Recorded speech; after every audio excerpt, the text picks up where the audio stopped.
नमस्कार दोस्तों, देश की पुकार यूट्यूब चैनल में आपका हार्दिक स्वागत है।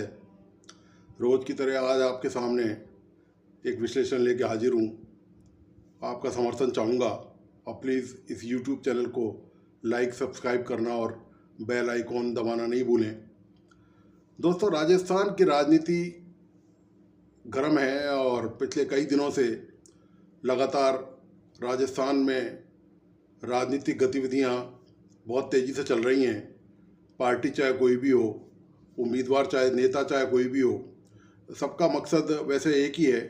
कि ये इनके कारण किसी भी तरह से सत्ता में आना। इस सत्ता के लिए जो मारामारी बची है, इसमें चाहे छोटा खिलाड़ी हो चाहे बड़ा खिलाड़ी हो, कोई सा भी हो, राजनीतिक दल हो, क्षेत्रीय दल हो, राष्ट्रीय दल हो, सभी अपने अपने दाव पेच अभी से आजमा रहे हैं प्रदेश की राजनीति में पैर जमाने के लिए, और जो जमा चुके हैं वे उसको कायम रखने के लिए। लेकिन राजस्थान की राजनीति की चर्चा करें, इन दिनों जो राजस्थान की राजनीति में कवायद चल रही है, उसके एक नए एंगल पर आपका ध्यान आकर्षित करना चाहता हूँ। और वो नया एंगल ऐसा है कि जिससे सारे दल जो है वो उस एंगल को लेकर कहीं ना कहीं अपने राजनीतिक समीकरण फिट करने का प्रयास कर रहे हैं। यह एक ऐसा एंगल है कि ये एंगल राजनीतिक दलों के अभी तक पकड़ में नहीं आया है। मैं उसी का जिक्र आपके सामने करने जा रहा हूँ। राजस्थान में राजनीति का एक ऐसा पहलवान है, आप उसको पहलवान ही कहेंगे, जो चारों तरफ अपनी लंगोट घुमा रहा है और किसी भी दल के पकड़ में नहीं आ रहा है। ये एक ऐसा पहलवान है जो हर जगह जाके ताल ठोक देता है, और ताल ठोकने के बाद ये राजनीतिक दलों के नेताओं को, चाहे वह नेता राष्ट्रीय स्तर का हो, चाहे नेता क्षेत्रीय स्तर का हो, चाहे सत्तारूढ़ पार्टी का हो, या चाहे विपक्ष का नेता हो, सबको चुनौती देता है। और मतलब बिंदास बोल हैं और निडर आप कहें, दुस्साहसिक कह सकते हैं आप, कि दुस्साहस इसमें इन नेता में इतना ज़बरदस्त है कि ये किसी के खिलाफ टीका टिप्पणी करने से, चाहे वो असंयमित कहें आपसे असंयमित कहें, वो कहीं नहीं चूकता। और इतना ही नहीं, मतलब आप देखिए कि निडरता का आलम यह है कि ये जो नेता है, ये अपनी जाति के जो तथाकथित, जिनको ये मानता है तथाकथित जो नेता हैं, उन तक की क्लास लगाने में भी पीछे नहीं हटता। तो यह नेता है नागौर का सांसद, राष्ट्रीय लोकतंत्र पार्टी का अध्यक्ष हनुमान बेनीवाल। आप देखिए कि ये जो राजनीतिक दल हैं, ये मिलकर अलग अलग तरीके से, अलग अलग रास्तों से, अलग अलग रणनीतियों से हनुमान बेनीवाल की घेराबंदी करने में जुटे हुए हैं। और हनुमान बेनीवाल अपनी लंगोट को अखाड़े में चारों तरफ घुमा रहा है कि किसी माई के लाल में ताकत हो तो आ जाए और मुकाबला करके दिखाए। ये वो व्यक्ति है जो राष्ट्रीय राजनीति तक पहुंचा है,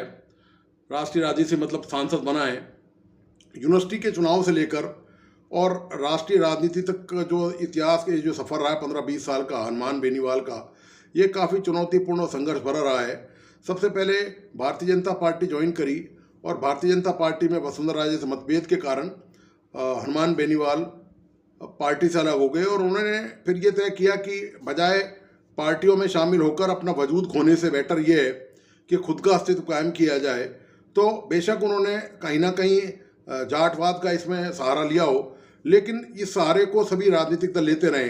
कोई परोक्ष तौर पर लेता है, कोई प्रत्यक्ष तौर पर लेता है, लेकिन आप देखिए जो टिकटों का वितरण होता है वो जाति और धर्म के आधार पर ही होता है। तो इस मामले में यदि हनुमान बेनीवाल की यदि बात करें, तो हनुमान बेनीवाल ने ऐसा कोई काम नहीं किया जो दूसरे दल नहीं कर रहे हों। राजनीति में अस्तित्व का जहाँ मामला है, खुद को आगे बढ़ाने का जहाँ मामला है, वही हनुमान बेनीवाल ने जो राजनीति के बने बनाए रास्ते हैं उन पर चलने की कोशिश की और खुद को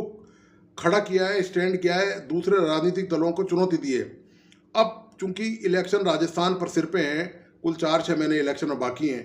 तो राजनीतिक दलों को चिंता हनुमान बेनीवाल जिस तरह से पिछले दिनों से प्रदेश में सक्रिय हैं और लगातार सभाएं कर रहे हैं, और आप देखिए उनकी सभाओं का आलम, ज़बरदस्त आकर्षण उनके प्रति है, ज़बरदस्त भीड़ उनके प्रति है। और मतलब पूरे नागौर में आप देखिए कि राजनीतिक दल ये चाहते हैं कि किसी भी तरह से, चाहे कांग्रेस हो चाहे भारतीय जनता पार्टी हो, किसी भी तरह से हनुमान बेनीवाल की सत्ता को जो है वो चुनौती दे दें, उनको उखाड़ दें, जबकि वो अकेले सांसद हैं। लेकिन राजनीतिक दलों के पास हनुमान बेनीवाल की तुलना में ज़्यादा तामझाम है निश्चित तौर पर, चाहे वह संख्या बल हो, चाहे वह धन बल हो, और चाहे वो सरकार यदि कांग्रेस की है तो निश्चित तौर पर प्रशासनिक बल भी सरकार के पास ज़्यादा है कांग्रेस के पास। इसके विपरीत Hanuman Beniwal one man show हैं, लेकिन हनुमान बेनीवाल की ताकत का अंदाज़ा उनके साथ जो उनके चाहने वाले हैं लाखों की संख्या में, चाहे वो नागौर में हो, बीकानेर में हो, या जो दूसरे इलाकों में हो। आप देखिए पिछले दिनों हनुमान बेनीवाल का जलवा, मतलब राजनीतिक दलों को मात देते हुए हनुमान बेनीवाल ने हनुमानगढ़ में किसान पानी के लिए काफ़ी दिनों से धरना दे रहे थे, तो हनुमान बेनीवाल वहाँ पर पहुँचे, उन्होंने उनकी सभा को संबोधित किया और उनको ये आश्वासन दिया कि वे जो भी हो सकता है वे हर तरह से किसानों के साथ हैं, हर मामले में जो भी हनुमानगढ़ के किसानों के लिए वो कर पाएंगे ज़रूर करेंगे। उन्होंने अपना वचन, अपना कमिटमेंट किस तरह पूरा किया इसको देखिए। वे बाकायदा पंजाब के मुख्यमंत्री मान से मिले और उन्होंने मान को ये कहा कि अब आप जो हनुमानगढ़ के जो किसान हैं उसकी उनके लिए पानी छोड़िए। तो मान का कहना ये था कि हमने तो पानी बंद ही नहीं किया, पानी तो सरकार ने वहाँ नहरों का मरम्मत का काम करने के कारण बंद कर दिया, हम तो उनको पानी अभी कभी भी देने को तैयार हैं। और इसके बाद उन्होंने मान ने हनुमान बेनीवाल के साथ जो प्रतिनिधिमंडल गया था उनके नेतृत्व में, उनकी बात ध्यान से सुनी और वो पानी देने पर सहमत हो गए। मतलब ये जो काम वहाँ के सांसद नहीं कर सके, जो काम राजस्थान की सरकार नहीं कर सकी, जो काम विपक्ष में भारतीय जनता पार्टी नहीं कर सकी, जो सबसे मजबूत विपक्ष है राजस्थान का, वो काम अकेले हनुमान बेनीवाल ने कर दिखाया। तो निश्चित तौर पर कहीं ना कहीं ये हनुमान बेनीवाल का जलवा है, जिसको ये सारे दल कहीं ना कहीं अंदरूनी तौर पर, सियासी तौर पर खुद के लिए खतरा मानते हैं। और जिस तरह से हनुमान बेनीवाल के सियासी कदम लगातार राजनीति में बढ़ रहे हैं, आप देखिए एक व्यक्ति है, अकेले आदमी ने पार्टी खड़ी कर ली, अकेले व्यक्ति इंसान ने न केवल पार्टी खड़ी कर ली बल्कि 3 विधायक जिता दिए। आरएलपी के टिकट पर 3 विधायक जीत के आ गए, कई इलाकों में पंच सरपंच प्रधान बना दिए। इससे बड़ी बात कुछ हो नहीं सकती। राजनीति में ये जबरदस्त, आप ये कहें पदार्पण तो बहुत पहले ही हो चुका है, अब तो हनुमान बेनीवाल राजनीति में काफ़ी आगे बढ़ चुके हैं। और आप देखिए कोई भी मौका मुद्दा हो, हनुमान बेनीवाल उसमें चूकते नहीं हैं। जयपुर में जाट महासभा का सम्मेलन हुआ, उनको इस बात की परवाह नहीं है कि उनकी जाति के नेता क्या कहते हैं, उनके बारे में क्या राय रखते हैं, क्या सोचते हैं। उन्होंने खुलेआम जो पार्टी के प्रदेश अध्यक्ष, जाट महासभा के प्रदेश अध्यक्ष हैं राजा राम मील, उनके खिलाफ जबरदस्त बयानबाजी की, उनको शराब का ठेकेदार बताया, उनको प्रदेश में को बर्बाद करने वाला बताया। वो कहीं नहीं चूकते इसमें, क्योंकि उनके पास मजबूत बेस है, मजबूत जनाधार है। वो उन्होंने कहा कि ऐसे खोखले नेताओं के दम पर ना मैं चुनाव पहले जीता हूँ, ना मैं आज जीतूंगा और ना मैं भविष्य में जीत पाऊंगा। तो वे इस तरह की राजनीति करते हैं जो बहुत ही रेयर राजनीति है। आपको दुर्लभ मिलेगी, ऐसी राजनीति करने वाले नेता नहीं मिलेंगे जो खुद की जाति के वरिष्ठ नेताओं को मतलब खरी खोटी सुनाने से बाज नहीं आते हों। हनुमान बेनीवाल अभी पिछले 1 वीक पहले ही भोपाल में जाटों की महासभा हुई, उसमें शामिल हुए। आप देखिए उनका आकर्षण इतना ज़बरदस्त था वहाँ पर कि जैसे ही हनुमान बेनीवाल का नाम आया तो आप देखिए पूरा पांडाल उनके लिए तालियों से गूंज उठा और हनुमान बेनीवाल के जय जयकार के नारे से गूंज उठा। वहाँ भी उन्होंने, वो जो इतने स्पष्टवादी हैं वो बिल्कुल कोई लाग लपेट करके बिल्कुल नहीं बोलते हैं। उन्होंने साफ साफ कहा कि वो मध्य प्रदेश में आकर चुनाव नहीं लड़ने वाले, वे नहीं चाहते कि जाटों में कहीं बिखराव हो, जाटों में एकता कायम रहे और जाट तरक्की करे, आगे बढ़े। लेकिन उन्होंने एक बात चेतावनी भी दी कि यदि कोई उनके इलाके में आकर चुनाव लड़ने की कोशिश करेगा तो उन्होंने व्यंग्य के तौर पर ये भी कह दिया कि वे 1 रुपया कोई चढ़ाता है तो बदले में 1.25 रुपये चढ़ाते हैं, मतलब सूद सहित हिसाब किताब चुकता करते हैं, वे कसर बाकी नहीं छोड़ेंगे। इससे पहले उन्होंने जो जननायक पार्टी के जो सर्वा हैं अजय चौटाला, जब उन्होंने वहाँ पर एक ईंट का मामला हो गया था मंदिर नागौर के जो लोक देवता के मंदिर में, तो वो ईंट नकली निकली आई थी, उसको लेकर उन्होंने अजय चौटाला के खिलाफ टीका टिप्पणी करने में कसर बाकी नहीं छोड़ी। तो अब सवाल इस बात का है कि राजनीति में चूंकि अब चुनाव सिर पर हैं, तो अब देखिए कि अजय चौटाला, इससे सबसे पहले शुरुआत करी वसुंधरा राजे ने। वसुंधरा राजे वहाँ लोक देवता के दर्शन करने गई बाकायदा। वसुंधरा राजे के तो हनुमान बेनीवाल घनघोर विरोधी रहे, वे कोई भी मौका नहीं छोड़ते। यहाँ तक कि उनके पति को लेकर उन्होंने कह दिया कि मैंने तो क्या छोड़ा है, उसने अपने पति को ही छोड़ दिया, इस तरह की बातें। मतलब व्यक्तिगत तौर पर भी हनुमान बेनीवाल फिर जब किसी मामले में उतर जाते हैं तो वो फिर उसको जंग की तरह लड़ते हैं, वो युद्ध की तरह लड़ते हैं। वो ये फिर नहीं देखते कि वो निजी हमला हो रहा है या वो सार्वजनिक हमला नहीं है या व्यक्तिगत हमला नहीं है, वो फिर ये सब नहीं देखते हैं। तो ये उनकी तासीर है, ये उनके तेवर हैं। तो सबसे पहले वसुंधरा राजे ने अपना वो वोट बैंक हिसाब किताब बैठाने के लिए, क्योंकि वसुंधरा राजे को कहीं ना कहीं लगता है कि वो हो सकता है भावी कैंडिडेट हो मुख्यमंत्री पद के लिए राजस्थान में भारतीय जनता पार्टी की तरफ से। हालांकि भारतीय जनता पार्टी बहुत ही सोच समझ के पत्ते खोलती है और अभी तक भारतीय जनता पार्टी ने इस मामले में कोई स्पष्ट इशारा हाईकमान बीजेपी हाईकमान की तरफ से नहीं है। लेकिन वसुंधरा राजे का ने दौरा किया नागौर में, और इसको ये माना गया कि जो हनुमान बेनीवाल उनके खिलाफ जो बयानबाजी कर रहे हैं वो उस रूप में उसको देखा गया कि इस रूप में